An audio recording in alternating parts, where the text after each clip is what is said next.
আমরা এখন ক্যাপাসিটরের ম্যাথটা সলভ করব। তো এই ম্যাথটাতে আমাদের দেওয়া আছে কি, ডি এর ভ্যালু দেওয়া আছে, দুইটা ক্যাপাসিটরের মাঝে ডিসটেন্স ডি এর ভ্যালু দেওয়া আছে। এরপরে হচ্ছে আমাদের দৈর্ঘ্য এবং প্লেটের প্যারালাল প্লেট যেটা আছে, প্যারালাল প্লেটের হচ্ছে এপসিলন এর ভ্যালু দেওয়া আছে, দৈর্ঘ্য এবং প্রস্থের ভ্যালু দেওয়া আছে।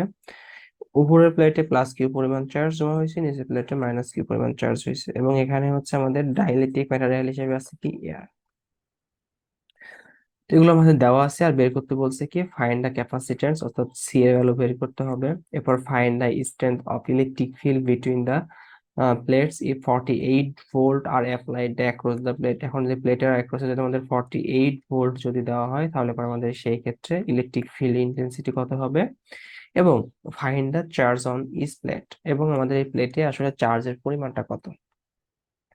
তো আমরা যদি এখন ম্যাথটা সলভ করতে চাই, তাহলে পরে আমাদের প্রথমে আমাদের এ নাম্বারটা সলভ করি। এ নাম্বারে কি বলছে, ক্যাপাসিট্যান্স। তো ক্যাপাসিট্যান্স সি এর আমরা কি জানি, C equal to epsilon A by D.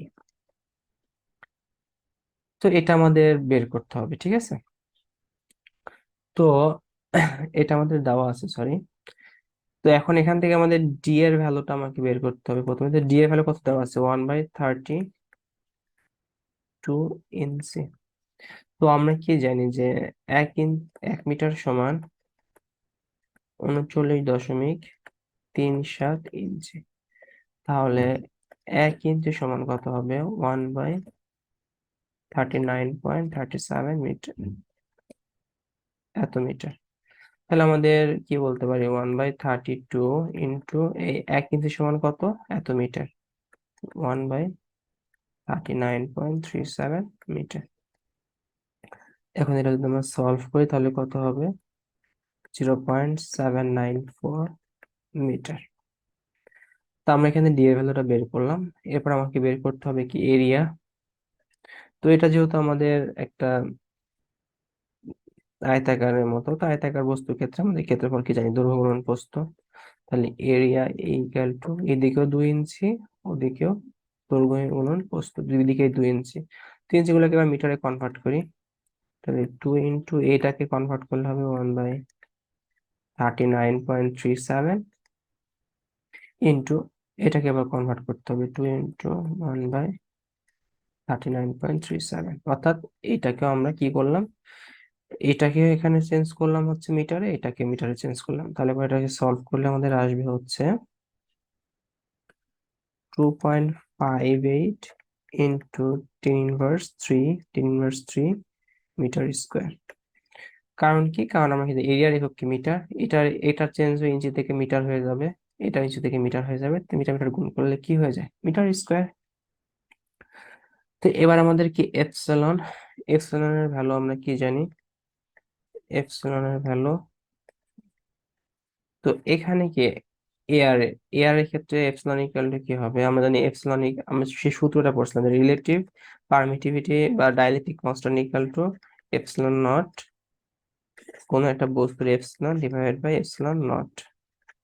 R epsilon naught equal to তাহলে কি হবে, এপসিলন ইকুয়াল টু হবে এপসিলন নট ইনটু এপসিলন আর।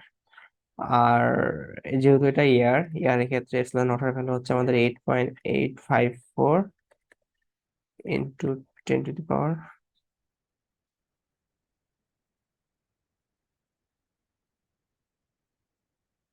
-12।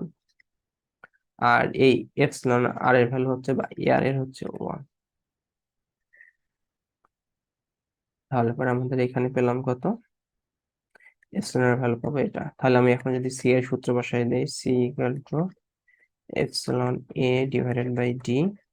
এপসিলন এর ভ্যালু পাচ্ছি হচ্ছে আমরা 8.854 ইন্টু 10 টু দি পাওয়ার -12। ক্ষেত্রফল কত পাচ্ছি, এটা 2.58 into 10 inverse 3 divided by D এর ভ্যালু, এখন দুইটা পাতের মধ্যে ডিস্টেন্স কত, 0.754, 0.794। তাহলে এটা আমাদের সমাধান করলে আসে হচ্ছে 28.8 into 10 to the power -9 farad. এটাকে বলা হয় আসলে 28.8। এটা মানে আসলে কি, পিকো, পিকো ফ্যারাড। এটা আমাদের ক্যাপাসিট্যান্সের ভ্যালু। আশা করি ক্যাপাসিট্যান্স বের করার এই ম্যাথটা এতটুকু ক্লিয়ার। এবার আমাদের ইলেকট্রিক ফিল্ড ইন্টেন্সিটি বের করতে হবে। তো ইলেকট্রিক ফিল্ড ইন্টেন্সিটি ক্ষেত্রে আমরা সূত্র কি জানি? ইলেকট্রিক ফিল্ড ইন্টেন্সিটি সূত্র কি ছিল? ই ইকাল ভি ইকাল টু আমরা কি জানি? ই ইন্টু ডি। তাহলে আমাদের ইলেকট্রিক ফিল্ড ইন্টেন্সিটি এখানে ই ইকাল টু কি হবে? ভি ভাগ ডি। কোশ্চেনে কি দেওয়া আছে? ভি এর ভ্যালু কত? 48 ভোল্ট। আর ডিস্টেন্স আমরা কত পেয়েছিলাম ওখান থেকে? এই যে 0.794। তাহলে 0.794।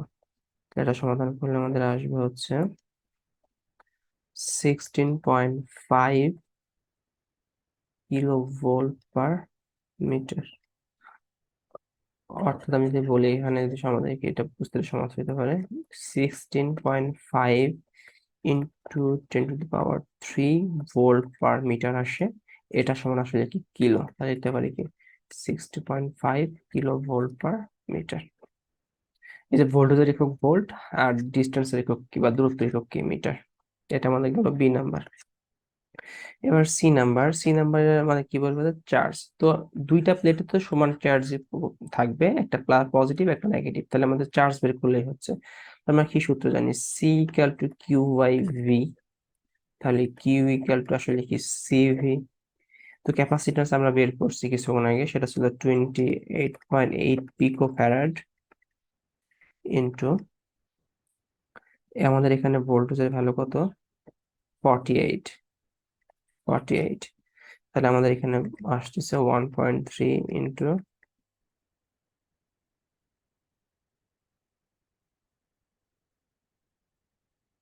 10⁻৯। সরি, আমাদের একটু ভুল হয়েছে, যদি খেয়াল করি এখানে আসলে 10⁻−12 হবে, পিকো মানে 10⁻−12।